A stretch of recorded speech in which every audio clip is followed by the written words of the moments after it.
Never ones to shy away from thinking outside the box, DC's history is rich with all sorts of twists and turns, going back to one of the most mind-blowing reveals ever involving everyone's favourite Teen Titans a few decades ago. Some are loved, while others tend to invoke the kind of fanboy rage that would make even the Star Wars fandom blush. Either way, they're shocking, so let's get stuck in, shall we? I'm Ewan, this is What Culture Comics, and here are 10 unbelievable DC plot twists that shocked the world. Number 10. Joker shoots Barbara Gordon. Alan Moore's Killing Joke is one of the greatest standalone graphic novels of all time, and it could easily fill up a shocking plot twist list all on its own. After all, from the opening salvo, where it's revealed that it's not Joker in his cell, all the way up to the end panels, where it seems that Batman finally snaps and kills the Clown Prince of Crime, this book is one amazing plot twist after the other. But the shooting of Barbara Gordon is such a shocking moment that it deserves to be on here more than any other example from the book. It's the fact that it's so simple that makes it a truly jaw-dropping moment. While Jim goes through his scrapbook and Barbara brings him coffee, there's a knock at the door. Thinking it's her friend Colleen showing up so they can go to a yoga class, she answers it only to find herself face to face with the Clown Prince of Crime. Number 9. Superman kills Lois Lane, his unborn child, and then the Joker. Injustice Gods Among Us was a brilliant story that put Superman in the shoes of a tyrannical dictator. But what could drive such a good Boy Scout to renounce everything he stood for? What would make him turn his back on truth, justice, and the American way? Put simply, the Joker. When Mr. J kidnaps Lois Lane, and in doing so Clark's unborn child, it's a race against time to find her. Tracking the Joker and Harley Quinn to a stolen sub, he comes face to face with his worst fear, Doomsday. Carrying him into space, Superman is horrified to discover that, after exposure to Scarecrow's fear toxin, it's actually the love of his life he's just suffocated, and not only her, but their child as well. And if that isn't enough reason for him to go against his personal beliefs, a nuclear warhead detonates and wipes Metropolis from the face of the planet. Grief-stricken and justifiably out for revenge, he flies to Gotham and without so much as a by your leave, punches his hand through Joker's chest, murdering the Clown Prince of Crime. Yikes. Number 8. Hal Jordan goes insane, kills everyone, and becomes Parallax. It can't be much fun being a superhero. Oh sure, you get to rush around, save the day while having powers beyond your wildest dreams, but somewhere down the line a catastrophic event is going to happen, turning you absolutely and categorically evil beyond belief. This is the fate that Hal Jordan succumbs to during the Emerald Twilight storyline. When Cyborg, Superman, and Mongol use a series of bombs to destroy Coast City, Hal gets some closure by defeating Mongol, but it's not enough. He attempts to remake his home with his lantern's light, but is stopped by one of the Guardians, who pays the ultimate price, when Hal squishes his tiny blue head. From here on out, it all goes downhill quite rapidly for the former Green Lantern. He sets out to take the ultimate power from its source, and on the way, he wipes out the entire Green Lantern Corps, as well as the remaining Guardians when he finally immerses himself within the power battery on Oa. Number 7. ALEC Holland isn't the Swamp Thing.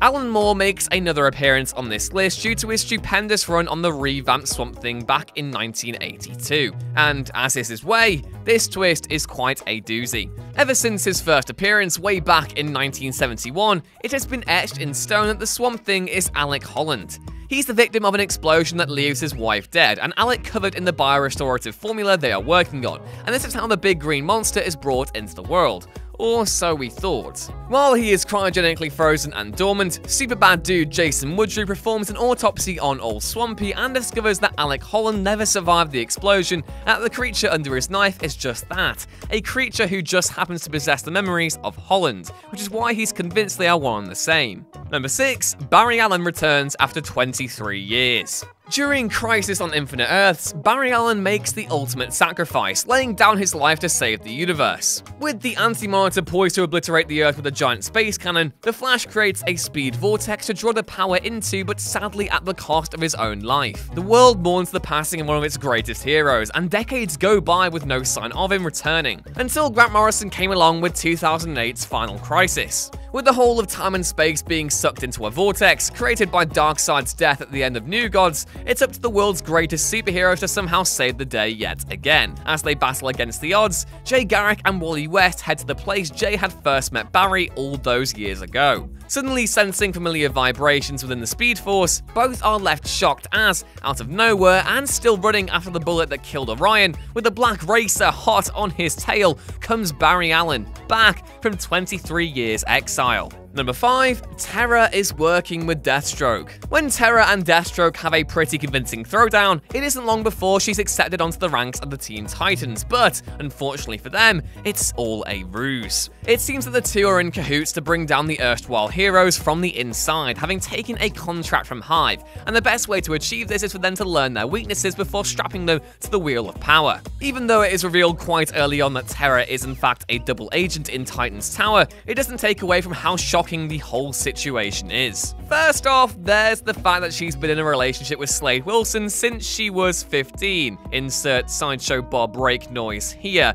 And then there's the final reveal that she has played them all expertly. None of them more so than poor old Beast Boy. Having started dating him to some extent, TERRA takes great pride in telling him that it was all fake, and the worst part of the job was when she had to kiss him. And if that isn't the biggest kick in the cadiddle hopper of all time, then nothing is. Number 4. GILDA DENT is the real holiday. Jeff Loeb and Tim Sale's book, The Long Halloween, is seen by most comic book fans as one of the greatest in Batman's illustrious history, and rightly so. With the heart of Gotham at stake, Batman, Commissioner Gordon, and DA Harvey Dent make a pact to bring down the Falcone and Maroni crime families. Along the way, Harvey is scarred and becomes Two-Faced. There are appearances from most of the Dark Knight's rogues gallery, but the underlying pulse to this story is that of the killer known as Holiday. Showing up out of nowhere and killing off seemingly every mobster he can find on specific holidays, Holiday is a one-man murder spree. Eventually, he is caught by the Bat and revealed to be none other than Carmine Falcone's son, Alberto, who confesses to everything and is sentenced to death. With everything seemingly wrapped up in a nice little package, it comes as a huge "oh my god" moment when GILDA DENT, Harvey's wife,